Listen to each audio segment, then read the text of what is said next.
Hey everybody, my name is Amanda Tosoff and I'm a jazz pianist, composer, and educator based in Toronto, Ontario, Canada. And I'm super excited to be part of JazzYYC's educational video podcast series. Today I'm going to talk about one of my favorite subjects, reharmonization, which is quite a big and daunting subject to learn. So in this video, I'm going to break it down into 3 basic ideas and hopefully get you guys reharmonizing your favorite tunes right away. So let's go. So what is reharmonization? To put it simply, it's the act of creating variations on an existing chord progression. Jazz musicians and arrangers constantly use reharmonization in a variety of ways. Pianists, for example, will often comp through a chord progression differently each chorus, using various reharmonization techniques. Soloists will use these same techniques, implying varied chord progressions in their improvised lines. And of course, arrangers will use these techniques to put their own stamp on the progression of a jazz standard, or perhaps a pop tune. A reharmonization can be mild. You can create just slight variations on the original progression, or they can get a little wild. Sometimes so wild, you don't even recognize the original tune anymore. These mild or wild takes on a progression can be done through a variety of techniques. Take, for example, altering chord tones or the extensions of a chord. You could, for example, change a G7 into a G7/flat 9, or a tonic C major 7 into a C major 7 sharp 5 for a more adventurous sounding major chord. Or you can use functional substitution to exchange chords for other chords that share many of the same notes and the same function within a progression. And you can take a trip to the wild side and use non-functional reharmonization techniques, which, to put it simply, sort of basically involves using seemingly random chords outside the key to create a very different chord progression and vibe from the original tune. And of course, there's much more to this, but we're not going to get into that today.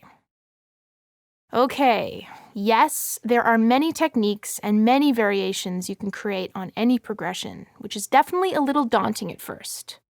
So let's break it down into 3 concepts. And these are subtraction, or simplification of an existing progression.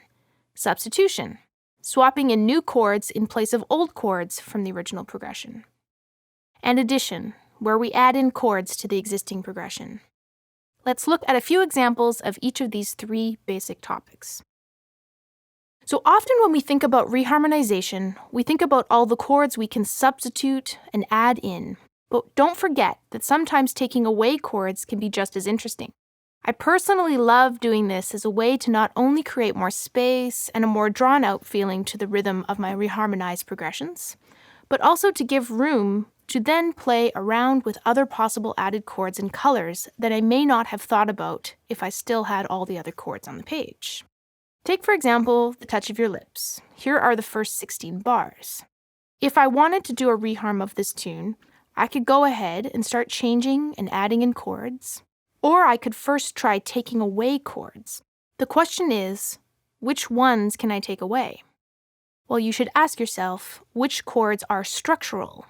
In other words, what chords create the basic skeleton of the song? Which ones should be there in order for the song to sound like the song? Well, in general, the basic structure of a standard tune is most often held together with the basic tonic and dominant chords, the 1 major 7 and 5/7 chords. Here, the 1 major 7s are circled in blue and the 5/7s are in red. Notice where they occur in the progression. The 1 is often on a strong beat and bar, while the dominants occur before the 1 in weaker locations. They lead us to the tonic chords. So one basic way to use this idea of subtraction is to try taking away the chords other than the tonic and dominant ones. You can see here that I crossed out almost all the chords other than the 1 major 7 and 5 chords. I also sort of pulled them back to the beginning of the bar, as seen with the orange chords. Now let's hear what this sounds like. I'll first play the original progression and then the simplified one.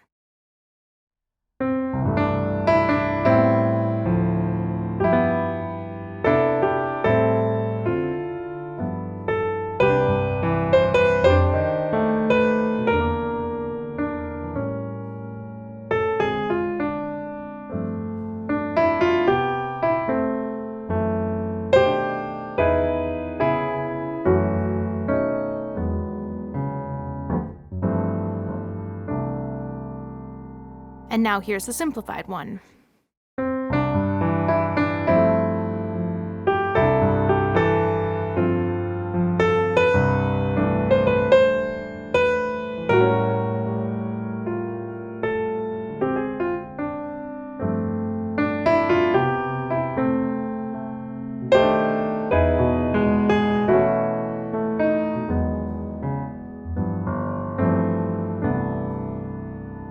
Now, taking away these chords doesn't necessarily make the tune sound better, but it may create a spacious, sustained progression that you may be looking for, or it will give you room to then apply other reharmonization techniques that you may not have considered with all the extra chords on the page.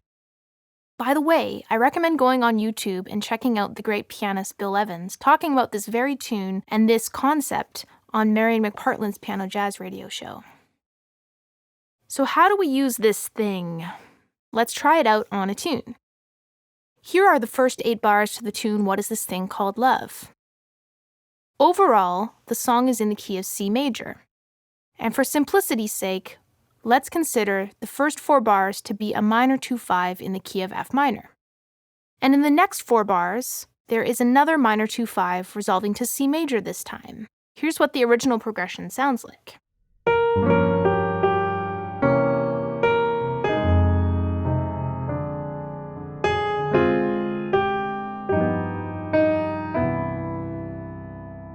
And now here's a simplified version. Notice I've taken away the 2 chords and left only the 5-1 structure by sort of pulling back the 5s into the bar where the 2 originally was. I also decided to color those 5 chords in various ways. The C7 is now a sus chord, and the G7 contains the flat 9 and flat 13, which also occurs in the melody.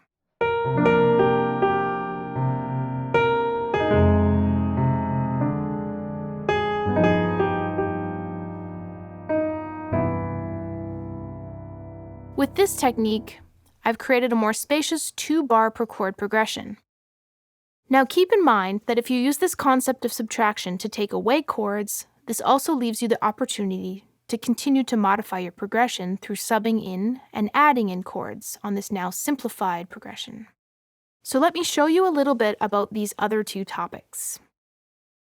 Substitution. So when we substitute chords in for the original ones of a tune, we often use a technique called like function substitution. So what does this mean?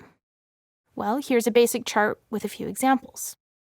Now, this may seem a little complicated if you're new to music theory, but essentially, if you first figure out the key of the song you're analyzing, and then assign a number to the root of each chord in that progression, thinking about what number that root is in the scale of the key, you can figure out the Roman numeral for most of the chords, if not all.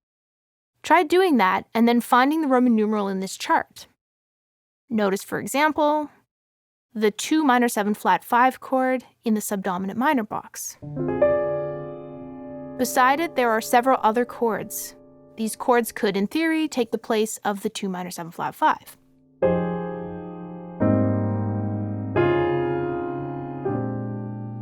I like to get my students to try each one of these equivalent chords in the progression they're reharmonizing, so they see how each chord type gives a different bass note and often a new color or mood to the original progression. So recall our earlier discussion of the basic progression of What Is This Thing Called Love? There are 2 minor 7 flat 5 chords, so I can, using the like function substitution chart, try to figure out what the equivalent chords are. I've done the work for us below. Now let's try subbing them into our progression. So what if I change the G minor 7 flat 5 to a D flat major 7? Or an E diminished 7 in place of the C7 in bar 2? Perhaps I'll decide to keep the D minor 7 flat 5, but change the G7 to a D flat 7. So let's hear what those substitutions sound like all together. Here's the original progression again.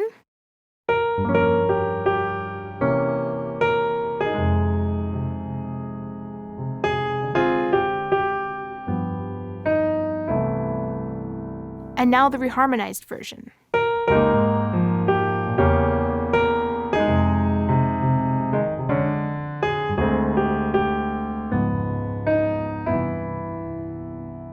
using this technique of like function substitution can help maintain the logic and functionality of the original progression, but it can also allow you to play around with varied colors and chord types to create different moods.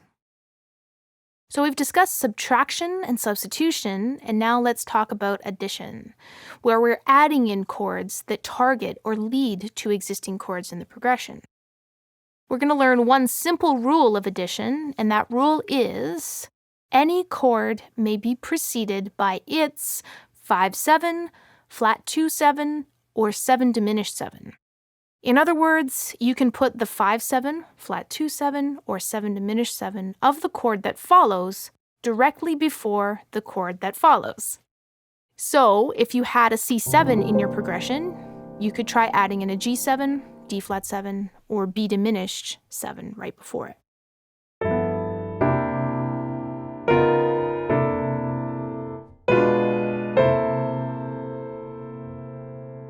Notice that the G7 is the fifth note of the C scale, the D flat 7 is a half step above the C chord, while the B diminished is a half step below. This can be an easy way to calculate the 5, flat 2, and 7 chords before any chord. So here's what is this thing again. I've listed the 5, flat 2, and 7 chords that we can add before each of the chords in this song. Notice some of them are actually in the basic progression already, like the C7 coming before the F minor. So let's try adding in some chords. How about a D flat 7 before the C7? This is the flat 2 of the C7. Then perhaps an E diminished before the F minor 7, the 7 diminished 7 of F. Perhaps I'll add an E flat 7 sus 4 before the D minor 7 flat 5. This is the flat 2 7 of the D chord, just with a sus 4 added to it. And how about a flat 2 resolving to the C major 7? And then a 5 at the very end, which would lead us back to the G minor 7 flat 5 in the next A section. This D7 would be the 5 of this chord. So altogether, these added chords would make the progression sound like this.